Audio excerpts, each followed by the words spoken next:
It's my favorite time of year for muskies. Mid-September, we're talking big fish moving on fast-moving baits like bucktails and topwater. A lot of times in real shallow water, too. I've got two muskie guides with me on this trip. Dustin Carlson from Duluth, Minnesota, and Dave Williamson, he guides from the area here. And Dave says there's some big muskies swimming around in here. Oh, yeah. So we'll show you the next bite. Just looking for the next bite, next bite, next bite, next bite. Just looking for the next bite. It's the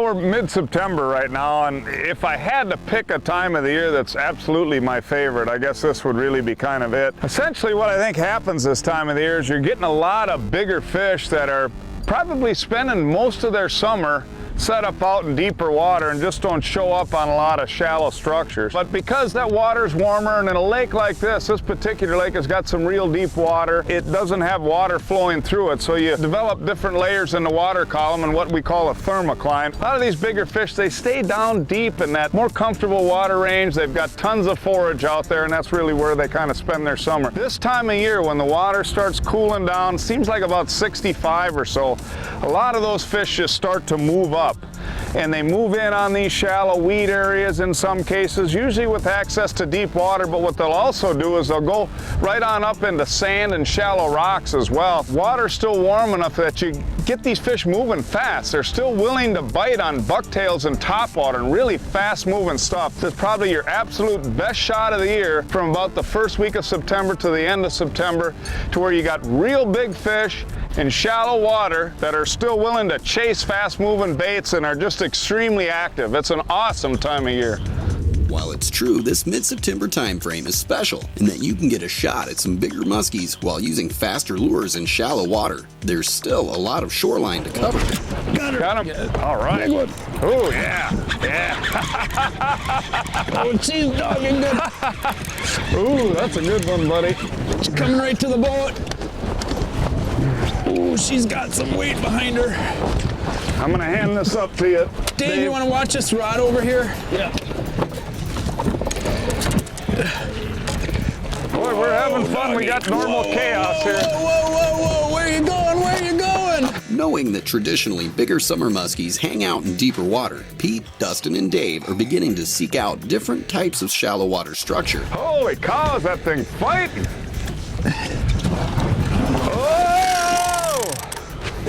That all have deeper water, at least nearby, as a common denominator.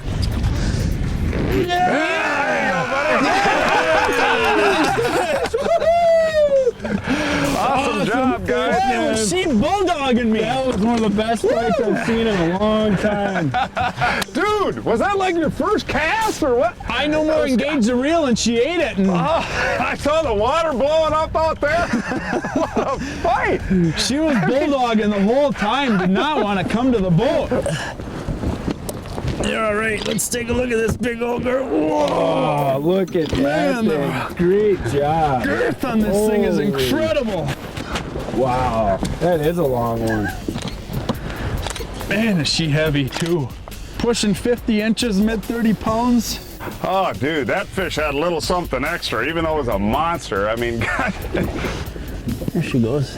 I love it when they give the little wave by with their tail. That one had something extra. I mean, that was amazing. She did not want to come to the boat. That was fun. Definitely had her coffee this morning, man. That thing was crazy. Oh, coffee? Yeah, I think coffee, Red Bull, Rockstar, 5-hour energy drink. It had it all, man. Well, we started off on a spot with kind of a gradual weed line and basically moving up onto a big weed flat. What we're going to go to now, because we had kind of minimal action, is something we can try some different things. What we're going to have is a much sharper break, pretty defined weed edge, but also an inside edge onto sand. So what that allows us to do is basically try 3 different things. That weed edge itself, also up on top of the sand into that inside edge, and then the real deep water. We'll be working all of that different stuff together and see if we can find a pattern there. The next bite is presented by Mercury, Amsoil, the first in synthetics, Tracker Boats, fish the finest, Bass Pro Shops, your adventure starts here, Berkeley, catch more fish.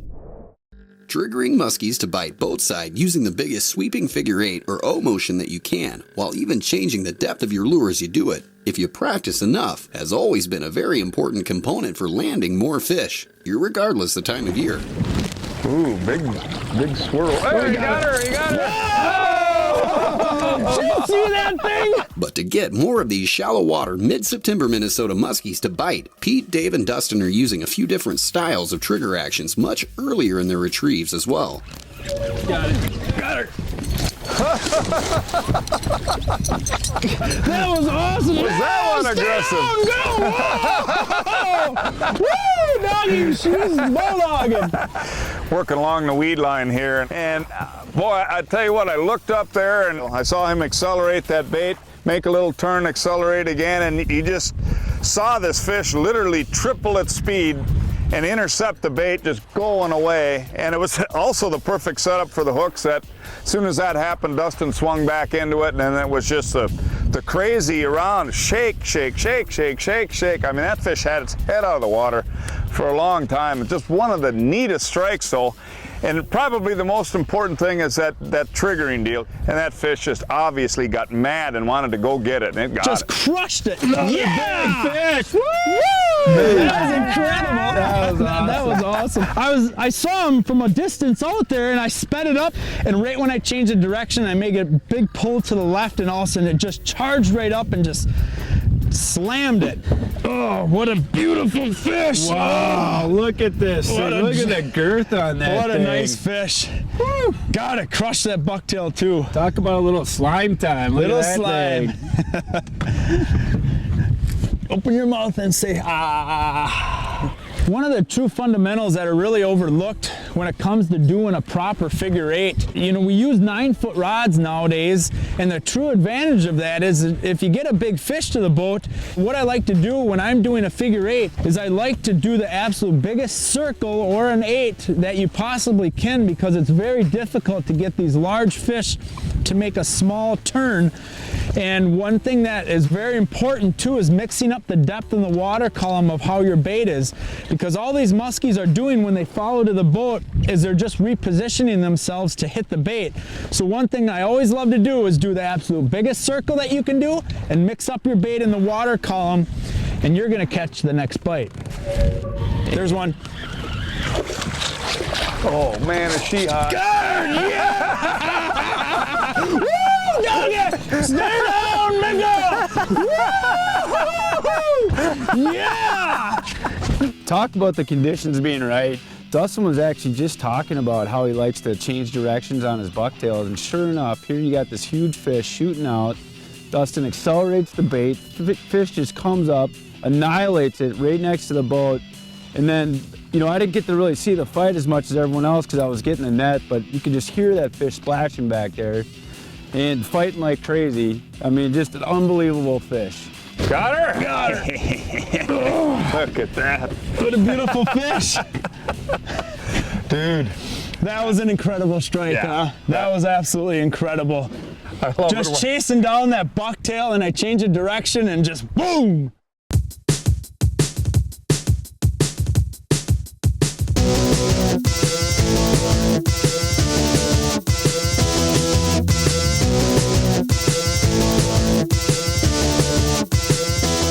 Real Deal. Real fishing information from real fishing experts. Presented by Amsoil. When we designed the Nitro ZV21, we designed it with 2 gas tanks. In fact, the big tank here is a 64-gallon tank.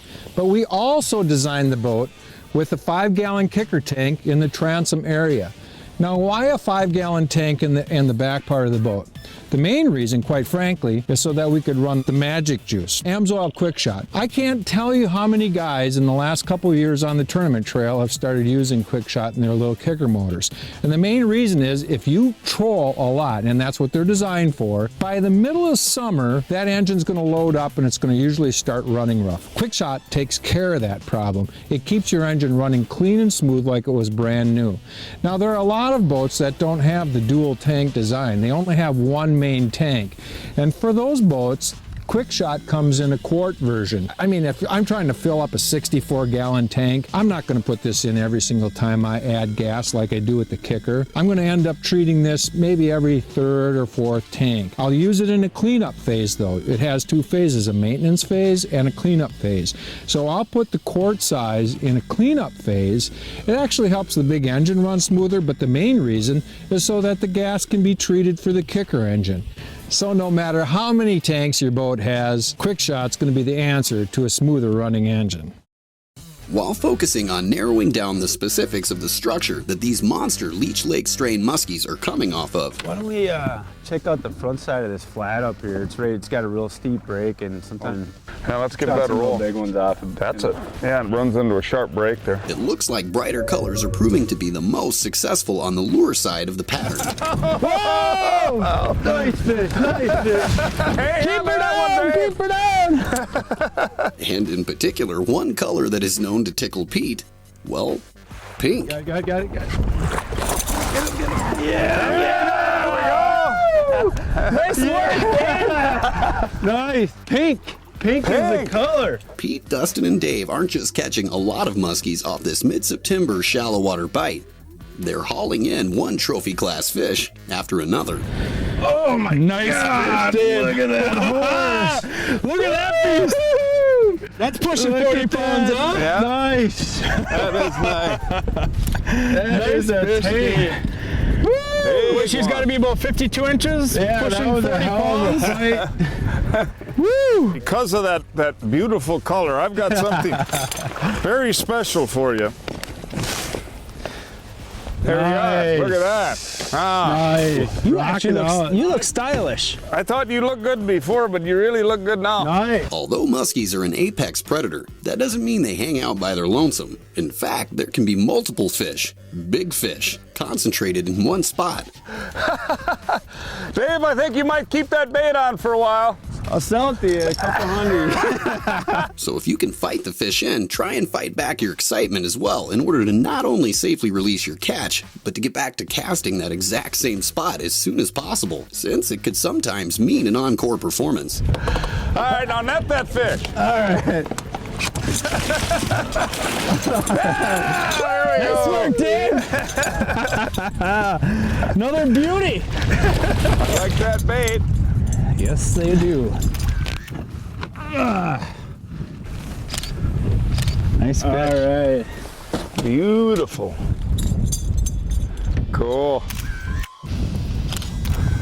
Nice work, Dave. All right. Electronics are really important for any aspect of muskie fishing, but really especially so when you're looking for suspended fish for muskies. I want to find forage. I mean, I really want to find the food. That's kind of the key to the deal out here. And besides the food that you're looking for, on your sonar, your down scan, and my side scan, that allows me to look off to the side and see pods of bait fish. The other thing you want to do is kind of be near good structure if you can. If you got a situation where you've got two bars next to one another, or maybe there's a shelf coming off a shoreline and then an outer bar with some deep water in the middle, that deeper water in the middle is kind of a classic area for here. And you'll see on the screen that I've got just a classic spot that we're fishing right here that I described a saddle area between two humps.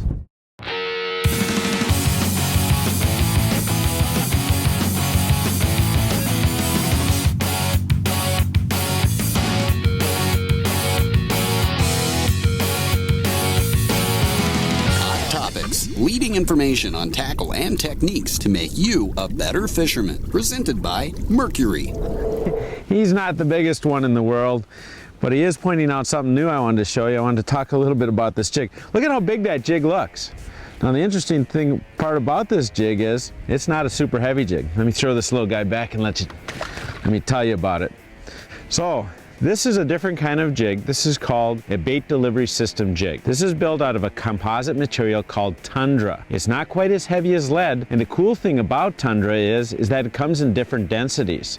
So for example, on this particular jig here, the bottom of it, the ballasted part of it, is made of a heavier density than the top. And what happens there is that when this jig falls through the water, it stays much more vertical and much more in position for when that fish bites the hook. It makes it look bigger, but not heavier. Oftentimes, especially if you're going for big fish, you want a bigger sight profile, but you don't want a heavier jig. Heavier jigs with walleyes aren't good because walleyes suck the bait into their mouth. So a bigger profile is good, but keeping the weight down, and that's what this bait delivery system jig does. Now the other cool thing they put on this jig is what they're calling a gulp keeper back here. And what it is a series of ripples made again of that same tundra material. And the beauty of this is this keeper, better than any other keeper I've seen on any other jig, it works extremely well for gulp, which is one of the softest materials we use for the tails back here, but it'll also work great on any kind of soft plastic that you might want to use. So the bait delivery system jig has a lot of cool features in it. I'm just starting to play with this thing, but I tell you what, first impression, I'm really impressed. Shallower structure featuring close proximity to deeper water, brighter colors, and speed triggering tactics are the pieces to this mid-September trophy-sized Minnesota muskie pattern. That's pushing 40 pounds, huh? Yeah. Nice. For bucktails, quick L-style turns have been doing the trick. Dustin's bait. Yep, there's one behind my bait. Come on. But fast lures mean quick thinking, and there is more than one way to successfully trigger a muskie during the mid-stages of a retrieve, especially if you find yourself switching to a different type of lure to match the changing above water conditions. We've got a beautiful morning, and I figured it'd be a great topwater morning with a little bit of fog that we have out on the water this morning.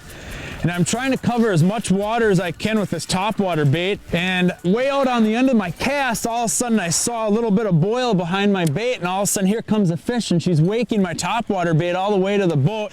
But what I wanted to do once I got closer to the boat is to try to trigger that strike. And what I personally like to do is change the direction of my retrieve when I get close to the boat. When I change the direction, that fish took up and made a swipe and tried to eat my bait.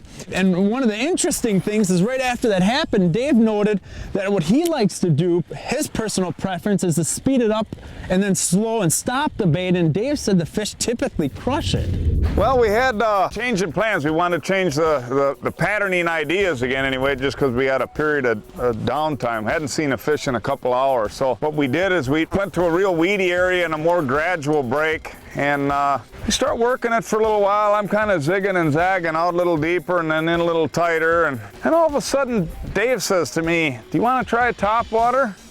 And I said, "No, I don't need to try topwater right now. I'm going to try this bait." And Dave grabs his favorite topwater there, and he chucks it out, and all of a sudden, about 20 feet from the boat, you just see this fish come up and inhale it, but it wasn't really, it was kind of interesting for a big fish. It was a real subtle strike. It was kind of like sucking it in. And Dustin starts screaming up there about how huge the fish is. Big one, I got the net! It's a big one! Wow, look at the size of that giant! That's a big one. And it starts paddling around the boat, and there's major chaos. The one thing that was really interesting over here, we kind of realized that the fish was barely hooked, and it's got kind of a deformed jaw. Oh, she's barely hooked. And there's this little knob kind of hanging off of that deformed jaw, and that's actually where the hook was. And of course it's fighting like crazy, and we got wind out here, and I mean, it was just absolute chaos. At the end of the whole thing, the wind was pushing us away from the fish. Dave, can you walk her up front? No, you don't want it. She's not hooked real good. And Dave, rightly so, was really scared about that, and he actually had me back up with the trolling motor. Can you back us up? I'm trying, dude. We literally back up to the fish. By then he was pretty tuckered, and we're able to just ease him in there, just kind of hanging by that little bitty thread. Oh my God. There you got her, Holy cow! It's a giant! Fish tail! That thing is giant! Takes him back to the bottom. That is a giant! God, it just goes on forever. What a horse, huh? Wow. Just crushed that topwater. That is awesome. Look at the length on this thing. Oh my God. Yeah, show me that. What a yapper. giant fish, Dave. Oh, look at that yapper. That is cool. Nice. Nice fish, Dave. Nice net job, Dustin. Very Thanks nice for the work. boat, Pete. I don't think we would have got this one if we didn't back up to it. Beautiful, beautiful. Nice Okay, fish. I'll get her the net out of the way here. That's a long one.